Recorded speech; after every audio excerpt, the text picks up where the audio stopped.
अगर आपका Realme TV on होते ही ऑफ हो जाता है तो वीडियो स्किप मत करना, क्योंकि सोल्यूशन लास्ट तक बताया है। तो दोस्तों देखिए, अभी चालू करके देखते हैं दोस्तों। तो प्रॉब्लम ऐसा है, अपना टीवी को ऑन होके बंद हो रही है। देखिए अभी चालू होके बंद हो जाती है दोस्तों। तो दोस्तों इसका मॉडल नंबर है Realme RMV2101। तो देखिए दोस्तों, इसका क्या प्रॉब्लम हो सकता है, लास्ट तक वीडियो अपना ज़रूर देखना दोस्तों। क्या क्या प्रॉब्लम हो सकता है उसके अंदर, बैकलाइट ख़राब है या अपने कुछ कैपेसिटर डैमेज है। देखिए दोस्तों, आप नए हो तो चैनल को लाइक कर सब्सक्राइब करिए दोस्तों। देखिए अपने जो पिछले बॉडी को, जो कवर को, जो स्क्रू होते हैं वो पूरी तरह से स्क्रू खोल के लेना है दोस्तों। अपना बाद में आता है 220 वोल्ट का एक मेन सप्लाई वाला केबल, वो उसको बाजू में निकालना है दोस्तों। बाद में स्क्रू निकालना है। स्क्रू निकालते वक्त एकदम धीरे से निकालना है, धीरे धीरे से निकालना है, क्योंकि जो अपना डिस्प्ले होता है वो बहुत ही कमज़ोर होता है, इसलिए धीरे से निकालना है, कहीं डैमेज ना हो। इसलिए बोल रहा हूँ, बार बार बोल रहा हूँ भाई, दम से निकालना। तो बाद में जो अपना आता है, सब स्क्रू पूरे एक साइड में कर लेना है। साइड में करने के बाद अपना जो स्टैंड होता है टीवी का, उस टीवी के स्टैंड के स्क्रू भी निकालना है दोस्तों। जो देखिए दोस्तों, मैंने पूरी तरह से स्क्रू निकाला है बाजू में। स्क्रू निकालने के बाद जो अपना बाद में ये आता है कवर। कवर तो देखिए दोस्तों ऐसा निकलता है पीछे से। वो निकालने के बाद अपना आता है बैकलाइट का कनेक्शन। वो बैकलाइट का कनेक्शन पूरी तरह से धीरे से निकालना है दोस्तों, कहीं डैमेज ना हो। तो देखिए बाद में जो आता है अपना डिस्प्ले वाला कनेक्शन। वो डिस्प्ले वाला कनेक्शन पूरी तरह से धीरे से निकालना है दोस्तों। वो निकालने के बाद अपना जो ऊपर वाला नीले कलर का जो ये है, वो स्ट्रिप धीरे से निकालना है, कहीं डैमेज ना होना चाहिए। ओके दोस्तों, तो अपना बाजू में आता है पूरा सप्लाई का। तो सप्लाई का पूरा बाजू में आने के बाद वो जो अपना पीसीबी है, वो पीसीबी पूरी तरह से बाहर निकालना है दोस्तों। पहले एकदम क्लीनिंग कर लेता है उसको। क्लीनिंग के बाद अपना जो पीसीबी होता है वो पूरी तरह से अपना जो ब्रैकेट है, वो ब्रैकेट से बाहर निकालना है।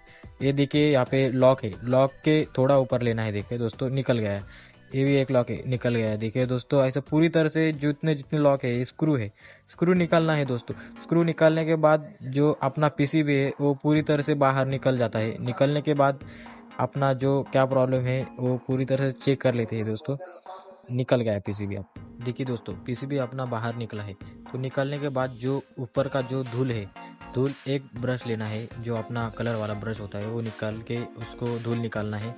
धूल निकालने के बाद में जो अपना कंपोनेंट्स होता है, एक एक कंपोनेंट्स पूरी तरह से चेक कर लेना है। देखिए दोस्तों, ये जो कैपेसिटर है ये डैमेज हो चुके हैं। ये 5 कैपेसिटर पूरी तरह से डैमेज है। ये डैमेज होने के कारण से भी कभी कभी बैकलाइट चालू नहीं होता। तो देखिए दोस्तों, अब मैंने लिया है ये मल्टीमीटर। ये मल्टीमीटर के द्वारा से अपन सब एक एक कंपोनेंट्स चेक करते हैं, अपने जो पीसीबी है उस पे के। देखिए दोस्तों, पहले देखते हैं अपने जो डायोड है, डायोड कहाँ शॉर्ट है या नहीं, वो देखते हैं। देखिए दोस्तों, अपना डायोड है, पहला डायोड वो क्लियर है, इसका मतलब अपना डायोड क्लियर है। अभी दूसरा डायोड भी देखिए दोस्तों सही है अपना। अभी तीसरा डायोड चेक करते हैं दोस्तों। तीसरा डायोड भी अपना सही आ रहा है, इसका मतलब अपने पूरे डायोड चालू ही हो गए।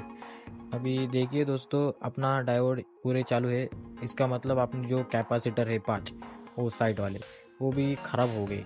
वो ये देखिए, ये जो अपना मेन कैपेसिटर होता है 450 वोल्ट वाला, वो भी क्लियर है। ये जो अपना आईसी होता है, वो आईसी भी क्लियर है। देखिए दोस्तों, और आगे क्या प्रॉब्लम हो सकता है पूरी तरह से चेक कर लेते हैं। जो अपना ये 5 कैपेसिटर है, अभी ये नया बिठा देंगे। नया बिठाने के बाद देखिए दोस्तों, अपन बाद में नया बिठाने के बाद और एक बार ला के देखेंगे। अभी चेक करते हैं बैकलाइट। अपने जो बैकलाइट है वो पूरी तरह से चालू है या नहीं, अब चेक कर लेते हैं। चेक करने के बाद अब अपने एलईडी टीवी में क्या प्रॉब्लम है वो समझ में आएगा। देखिए दोस्तों, जो अपना बैकलाइट का ये कनेक्ट होता है, उसको उसके पिछले साइड से लगाना है अपना बैकलाइट का टेस्टर का ये नॉब। देखिए दोस्तों, अपना बैकलाइट सही आ रहा है, इसका मतलब अपना बैकलाइट पूरी तरह से चालू है। इसका मतलब आपको बैकलाइट चेंज करने की कोई ज़रूरत नहीं। वो जो अपने 5 कैपेसिटर जो डैमेज हुए हुए थे, वो अपने को चेंज करना है। देखिए दोस्तों, 50 वोल्ट 100 माइक्रो फैरेड का एक कैपेसिटर है और ये जो बाजू में है ये 25 वोल्ट 470 यूएफ का है। तो ये 5 कैपेसिटर चेंज कर देना है दोस्तों। चेंज करने के बाद देखिए दोस्तों चालू होता या नहीं। तो अभी देखते हैं, अभी शोल्डर मशीन से अपन पूरे 5 कैपेसिटर निकालते हैं। अभी देखिए दोस्तों मैं कैसे निकालता हूँ कैपेसिटर। पहले लगाना है अपना मेटल, जो लगाना है वो पिछले साइड से लगाना है, क्योंकि वो जो हीट होता है जब ही निकलता है, हीट होने के बाद ही आसान जाता है निकालने को। देखिए दोस्तों एक उंगली उससे रख के उसको खींचना है गरम करके।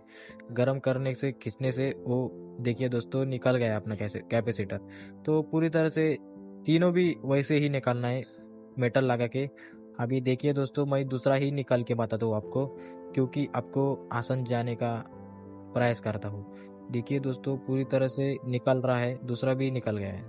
ऐसा तीनों भी धीरे धीरे से निकालना है, कहीं माइक्रो पार्ट डैमेज ना हो, इसलिए आपको बार बार बता रहा हूँ। ये दोस्तों अभी मैं तीसरा भी कैपेसिटर आपको निकाल के बताता हूँ। तो ऐसे पूरे कैपेसिटर मैं आपको निकाल के बताया हूँ, तो आपको कोई प्रॉब्लम ना आए इसलिए बता रहा। तो देखिए दोस्तों मैंने पूरी तरह से तीनों कैपेसिटर बाजू में कर दिया है। तो ये अपना डैमेज वाले कैपेसिटर साइड में रख देना है। जो पीछे के साइड में जो मेटल लगाया है तो वो पूरी तरह से क्लियर कर लेना है, क्योंकि अपने को जो बाद में जो नया कैपेसिटर बिठाना है वही बाद में न्यू मेटल भी लगाना है वही। देखिए दोस्तों अभी कैपेसिटर का प्लस माइनस पॉइंट देखिए, ये जो है माइनस पॉइंट है इधर के साइड में का जो वाइट दिख रहा है, वो उधर के साइड में का जो ओ माइनस ओ प्लस है। तो दोस्तों देखिए अपना अभी ये 2 कैपेसिटर चेंज कर देते हैं। चेंज करने के बाद वो 2 जो कैपेसिटर हो कैसे चेंज करते वही वो भी बता रहा हूँ आपको, क्योंकि आपको आसान जाने में मदद हो जाएगी। इसलिए अभी देखिए दोस्तों पहले आपने को पहले ही बोला था मैंने मेटल लगाना है, अभी मेटल ही लगाना है। मेटल लगाने के बाद आपको पूरी तरह से कैपेसिटर निकालने में आसान जाता है। फिर देखिए दोस्तों पूरी तरह से अपना कैपेसिटर दम से निकल रहा है। देखिए दोस्तों अभी उसको बहुत ही उसका पीछे वाला मेटल बहुत ही हीट करा है मैंने। हीट करने के बाद बहुत आसान जाते हैं। देखिए दोस्तों निकल गया है, आपने जो दूसरे साइड का था वो निकल गया। अभी जो आइलोर साइड का है वो अभी वो उसको निकालते हैं दोस्तों। आइलोर साइड वाला जो अपना कैपेसिटर है वो भी निकाल दिया है दोस्तों। देखिए जो अभी इधर के साइड है वो माइनस साइड है, इधर के साइड है वो प्लस साइड है।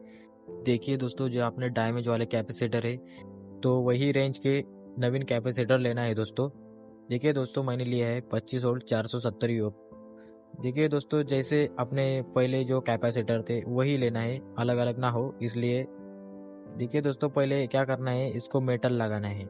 मेटल लगाने के बाद जो अपना कैपेसिटर होता है वो पिछले साइड से लगा के उसको अंदर ढकलना है।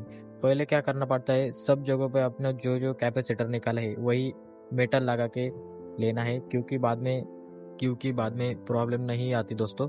देखिए जो अपना साइड वाले कैपेसिटर निकाले थे वही भी मेटल लगाना है, क्योंकि आपने को वही भी कैपेसिटर लगाना है ना, तो वही निकालना है।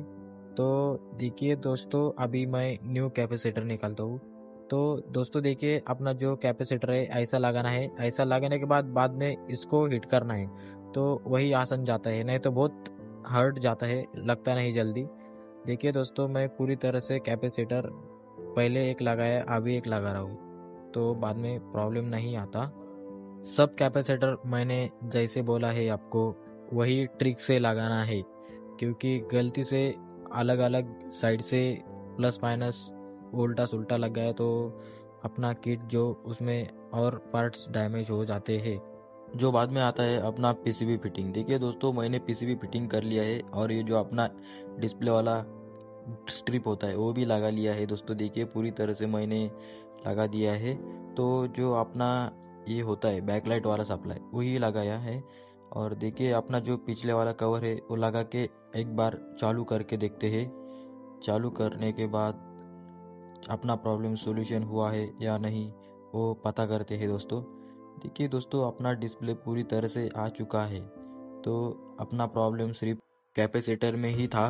तो दोस्तों देखिए तो अपना टीवी पूरी तरह से चालू हो चुका है। तो दोस्तों देखिए अपना जहाँ पे देखिए नो सिग्नल आ चुका है, यहाँ पे देखिए एवी टीवी नाम आ चुका है। इसका मतलब अपना टीवी पूरी तरह से ऑन हो चुका है। देखिए आपने जो स्क्रू होते हैं ये पूरी तरह से एक एक स्क्रू जैसे निकाले थे वैसे ही लगा देना है। तो दोस्तों देखिए मैंने सब पूरी तरह से सब स्क्रू लगा दिया है। तो देखते हैं अब डिस्प्ले ऑन कैसे होता है।